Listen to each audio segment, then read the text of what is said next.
Bonjour tout le monde. Bonjour les amis.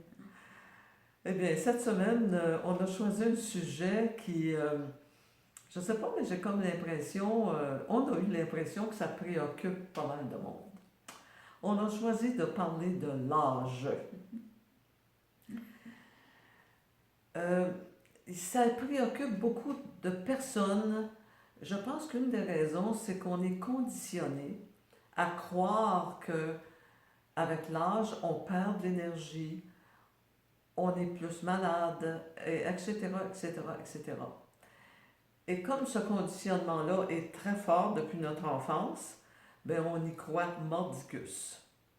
Trouves-tu? Oui, puis l'autre conditionnement, d'après moi, qui fait une grosse différence, c'est parce que il y a une chose qu'on a tous quand on est enfant, qu'on appelle l'enthousiasme. Tu sais, on parle de s'émerveiller comme un enfant, mais moi j'appelle ça l'enthousiasme.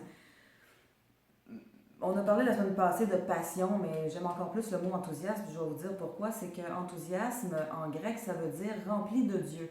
Donc, ça veut dire rempli d'énergie divine.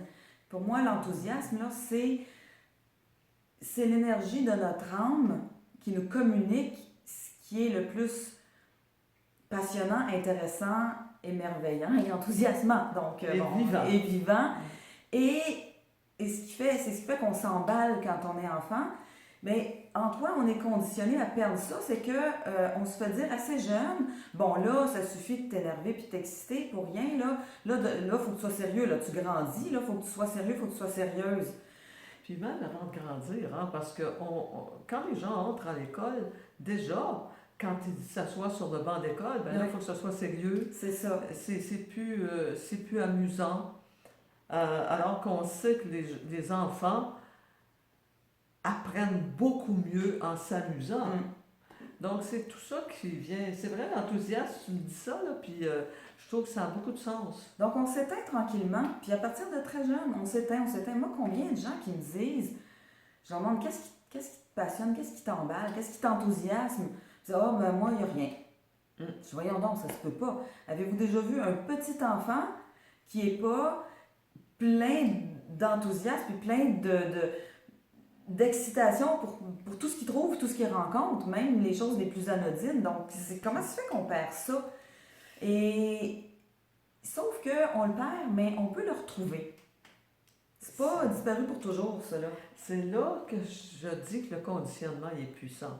Parce que comme on est conditionné à croire que avec le temps, avec l'âge, on perd ce genre de faculté-là. On perd la faculté de... plein de facultés. Encore la semaine dernière, il y a quelqu'un qui me dit qu'on perd la mémoire visuelle avec l'âge. Est-ce qu'on gagne quelque chose avec l'âge? Il paraît qu'on gagne en sagesse, mais c'est pas tout le monde qui gagne en sagesse. Non.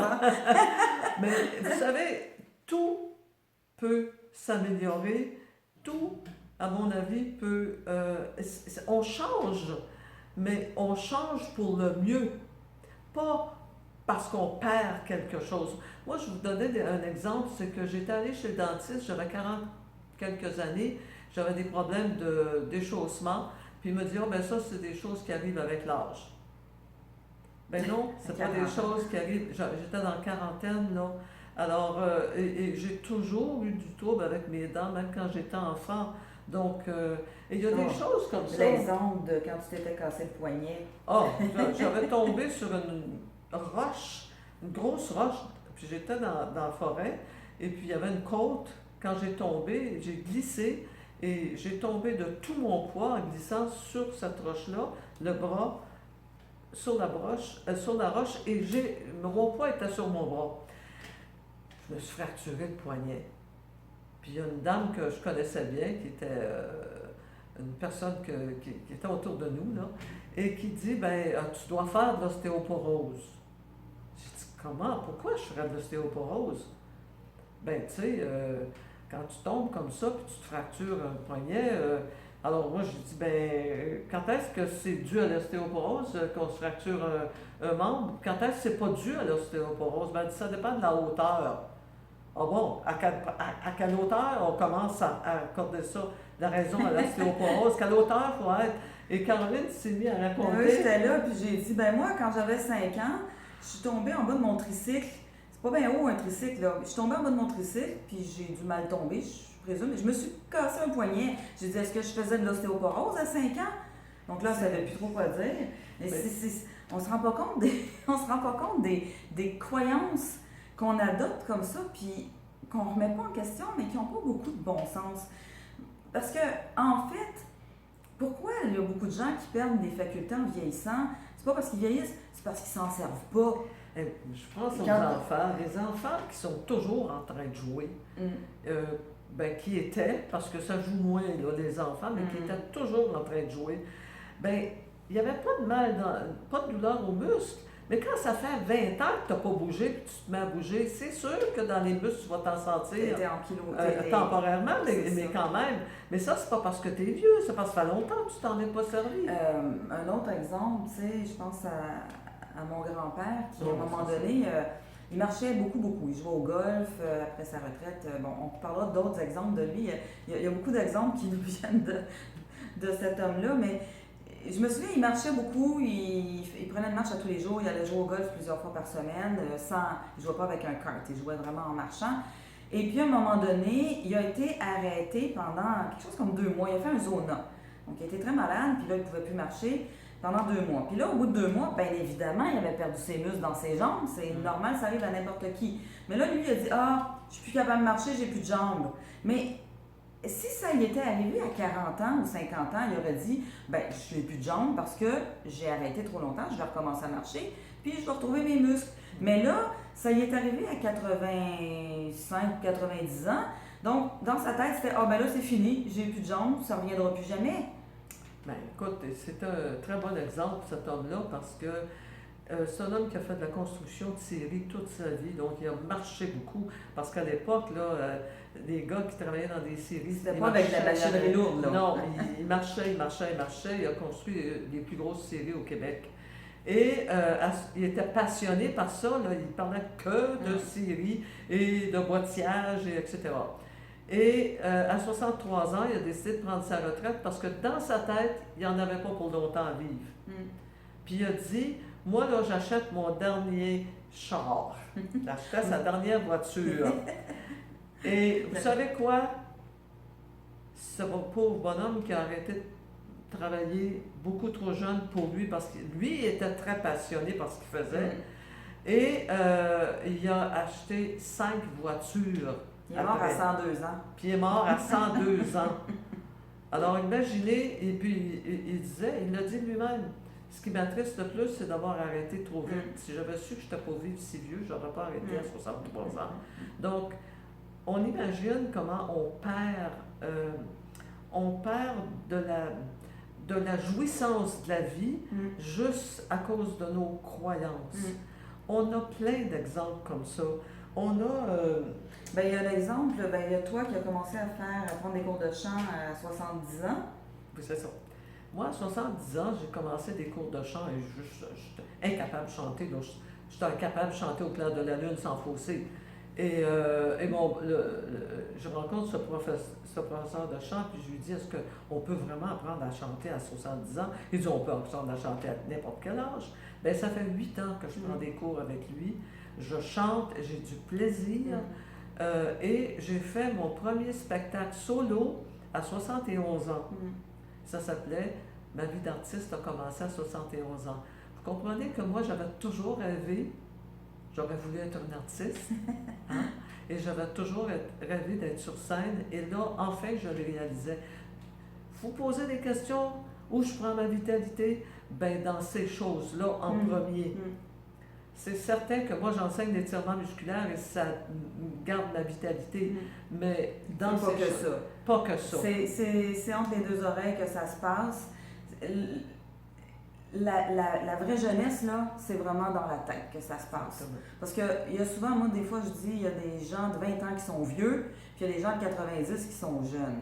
Je pense on en parlait tout à l'heure, on cherchait des exemples à vous raconter, puis je me souviens d'avoir, à un moment donné, vu une entrevue d'une femme qui avait 80, puis elle avait décidé 10 ans avant, donc à 70 ans, elle avait décidé de retourner aux études. Et elle avait décidé d'étudier le droit, ça l'avait toujours intéressée. C'est une Québécoise. J'ai oublié son nom, il me semble que c'était Madeleine ou Marguerite quelque chose. Donc, elle a décidé d'étudier le droit. Et puis, à 80, elle a fini ses études en droit, elle a passé son barreau, puis elle s'est fait embaucher dans un cabinet d'avocats. Donc, les gens, tu sais, quand les gens me disent des fois à 50, 60 ans, ah, ben là, mon âge, il est trop tard. Ben voyons donc.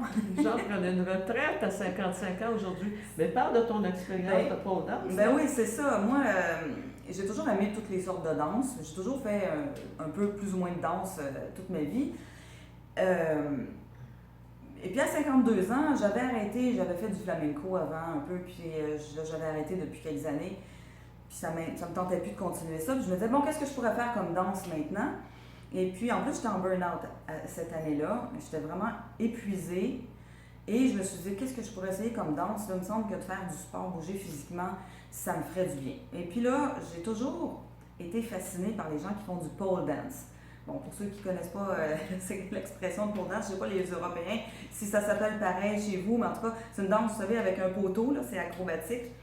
En Amérique du Nord, c'est un petit peu teinté parce que c'est beaucoup identifié au bord de striptease, de danseuses nues. Mais en fait, c'est une discipline sportive assez extrême parce que c'est vraiment acrobatique.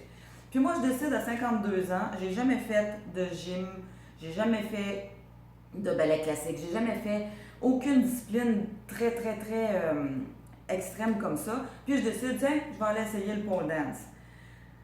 Alors, j'étais toute seule de mon âge, je peux vous le dire, là, les autres étudiantes qui ont toutes dans la vingtaine, début trentaine.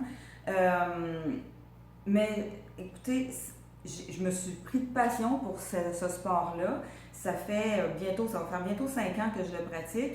C'est sûr que ça me prend 5 fois plus de temps que les jeunes de 25 ans pour réussir une figure, mais je m'en fous. J'ai du plaisir. Je peux vous dire que je développe mes capacités physiques. Là, maintenant, je vais bientôt avoir 57 ans. Je suis plus en forme que je l'étais à 20 ans. Et tu dis vingtaine. On avait une jeune chez nous en fin de semaine, elle avait 22 ans. Et il y a des figures qu'elle a de la difficulté à faire, qu'elle ne réussissait pas à faire, que toi tu fais. Ah ben oui, c'est sûr. Mais bon, elle, c'est sûr qu'elle c'est à cause de sa souplesse. Mais à cause de la souplesse aussi, parce que, évidemment, moi je développe... C'est pareil avec les exercices d'étirement. À quel âge on a commencé les étirements? Il y a des gens qui disent, ah, si tu n'as pas été souple quand tu étais enfant, tu ne seras jamais souple. C'est pas vrai. Moi, j'avais pas loin de 30 ans quand on a commencé les étirements musculaires. Toi, tu avais, pas 47. Bon, c'est ça, pas loin de 50 ans. Et puis, écoutez, moi, je peux vous dire que je n'étais pas souple. J'avais jamais de ma vie fait ce qu'on appelle la split au Québec, le grand écart en Europe. Jamais, même quand j'étais toute petite, j'avais jamais fait ça. Mais à force de le pratiquer, maintenant, je le fais. Là, les jeunes de 25 ans, maintenant, m'envient dans mes cours de pole dance, m'envient ma souplesse. Il y a, des exemples comme ça, là, on peut vous en donner des tonnes. Il y a un monsieur dans les 80, un japonais extraordinaire. C'est un homme qui a décidé de faire de la musculation à partir de la cinquantaine, mais il en a fait vraiment beaucoup. Il est devenu mannequin, donc vous devriez le voir. Il est d'une beauté, il a ses grands cheveux blancs, et puis il est en super forme.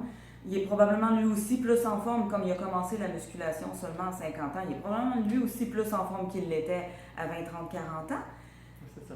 C'est pas une question d'âge, c'est une question d'entraînement. C'est pareil pour la mémoire. Tu parlais de la mémoire. Oui, la mémoire, puis c'est une question de nos croyances. Et là, je pense que ça serait le fun de faire référence. Est-ce qu'on le met en bas du vidéo? Oui. Bruce Lipton. Oui. La biologie des croyances. Oui. Alors, Bruce Lipton, c'est un des plus grands spécialistes en biologie cellulaire. Il a formé des futurs médecins pendant des années et il a découvert que nos croyances déterminent nos vies, déterminent même notre influence, notre ADN, change nos cellules. C'est extraordinaire. Donc, c'est un livre à lire et à relire. Ça fait 3 fois que je le lis, moi. Et j'ai besoin de me confirmer tout le temps. J'ai 78 ans, je suis conditionnée comme tout le monde. Et dans nos croyances, des fois, c'est inconscient. Et j'ai besoin de me confirmer tout le temps que c'est faux, qu'on est nécessairement malade avec le temps. Et moi, je veux à 100 ans être encore en train de chanter et peut-être faire encore du spectacle. Puis moi, je vais encore faire du pole dance à 100 ans. Bon, mais là, je vais en avoir 120. Donc, je vais vous mettre, oui, la référence du livre sous la vidéo. J'ai envie de dire, informez-vous. Oui. Mais c'est au-delà de s'informer parce que, comme tu disais, même si c'est des choses qu'on sait intellectuellement, avant que ça descende, que ce soit intégré, que ce soit compris par toutes nos cellules, par notre inconscient ou notre subconscient autant que par la conscience, ben ça prend beaucoup de cheminement, de démarches, beaucoup de lectures, beaucoup de discussions, comme ce qu'on a entre nous régulièrement, puis avec plein d'amis autour de nous sur ce sujet-là. Beaucoup de visionnement de vidéos, il faut jamais arrêter. Parce que on a des dizaines d'années de conditionnement derrière nous. C'est pas juste un livre ou une vidéo de 15-20 minutes qui va nécessairement changer tous ces conditionnements-là. Vous n'aurez pas nécessairement, si vous avez 50 ans, vous n'aurez pas nécessairement 50 ans de déconditionnement à faire. C'est pas aussi simpliste que ça. Sauf que c'est quand même pas... Découragez, ce que j'ai envie de vous dire, c'est ne vous découragez pas si ça se fait pas en claquant des doigts. Ça veut pas dire que ça marchera jamais.